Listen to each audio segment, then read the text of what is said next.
Un viaggio nella storia, ma soprattutto nel ricordo del sacrificio dei tanti soldati rimasti senza nome che hanno dato la vita per la patria. Ad illustrare il significato del Milite Ignoto, che il 4 novembre del 1991 fu traslato nell'altare della patria a Roma, ieri sera a San Donà di Piave è stato il generale e giornalista Piero Turco, attraverso il racconto del suo ultimo libro, Il Milite Ignoto 100 anni dopo, storia del soldato senza nome. Un simbolo della nostra patria, del nostro Stato, che dura da 100 anni e che ci deve far ricordare quello che è stato il sacrificio di tanti giovani soldati. Un testamento, il Milite Ignoto è il testamento di 650.000 accaduti, quindi un ricordo vivo. Ricordo che io cerco attraverso il libro, attraverso il docufilm che abbiamo realizzato e oggi attraverso la rappresentazione teatrale, in tutte le persone che ascoltano questa storia. Devo dire che al termine degli incontri, delle conferenze, della rappresentazione teatrale, il sentimento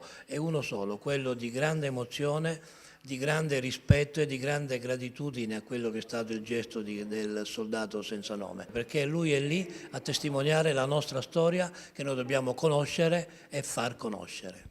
Ci sono anche delle particolarità che ha riscoperto che sono state inserite sul libro, piccoli frammenti di storia che non tutti conoscono. Sì, abbiamo pensato con questo libro di andare un po' a scavare le storie minori, i personaggi minori che poi non sono minori ma diventano personaggi importanti insieme al soldato senza nome. Parlo del ministro della guerra, il sacilese Luigi Gasparotto, parlo del parroco di Aquileia, Don Cerso Costantini, cardinale Costantini,